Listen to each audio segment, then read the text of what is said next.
ওই দেখো একটা হরিণ, আমরার এদিকে হরিণ অনেক আছে, আমরার ফরেস্ট ডিপার্টমেন্ট এরিয়াত এদিকে অনেক জায়গাত বেজান হরিণ আছে। আজকে এই হরিণ বাচ্চাটা মারা গেছে কমলাবাড়ি একজনের বাড়ির আশপাশে মনে হয়, আমি জিগাইলে বুঝতে পারবো তার বাড়ির দিকে। হরিণটা কিরকম পাওয়া গেছে? এই বাচ্চা দুইটা নিচে টিলা থেকে তার বাড়ি থেকে আমরা বাড়িতে আবার আসলো। তারপরে এরা কইছে শিয়াল শিয়াল আর কি। এই সময় কুকুর দুইটা বেরছে, বেরার পরে ওইদিকে শিয়ালটা দৌড়ে আইছে, এদিক থেকে একটা কুত্তি গেছে, এই হরিণটা ফাল মারার জন্য ফিলারের মধ্যে বাড়ি খাইয়া বাড়ি গাছের জড়ে পড়ছে। বাস ওইখানে আমরা গিয়া দেখি আমার ফ্যামিলি কইছে গরু বাচ্চা দিলে। আমি ঘর থেকে দৌড়ে যেতে দেখি না এটা হরিণ, আর পয়রা ছটপট করে, তখন আমরা মুখে জল দিতে দিতে এইগুলো মোটামুটি আজকে সকালে নি, সকাল 9:10 ঘটনা মারা গেছে। তারপরে আমরা পঞ্চায়েত মহলে ফোন করে আমরা করেছি। বড় বা বহুত মায়া লাগের দেখিয়া। রাজিদা একটু খাড়া করো না হরিণটারে। ইস, জীবনের প্রথম বা মরা হোক আর যেরকম হোক সামনাসামনি হরিণ দেখি আর।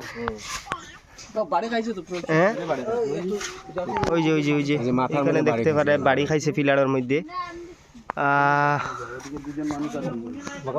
হয় হয়, বহুত সুন্দর হরিণ বাচ্চাটা, হয় বহুত মায়া লাগে।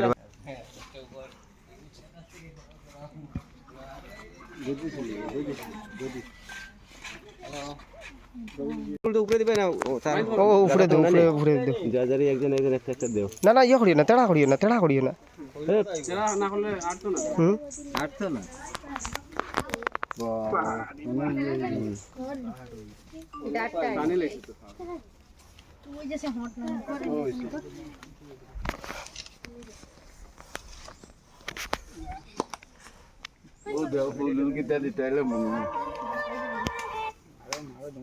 দো ফুল দেও, খেয়ে দিতাই দেও।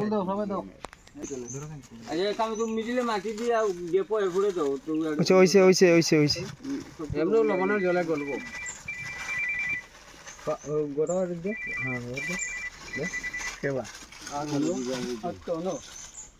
দেও, সবে মাটি দেও একটু একটু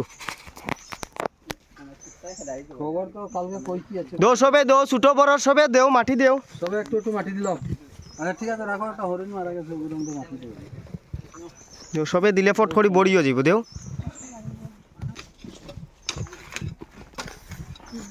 শেষমেশ আমরার হরিণের সদ্গতি দৌড়ানি হয়েছে। এখানে ধূপকাঠি মোমবাতি জ্বলাই, এখানে একটা কদম গাছ লাগানি হয়েছে, আর এখানে আর কিছু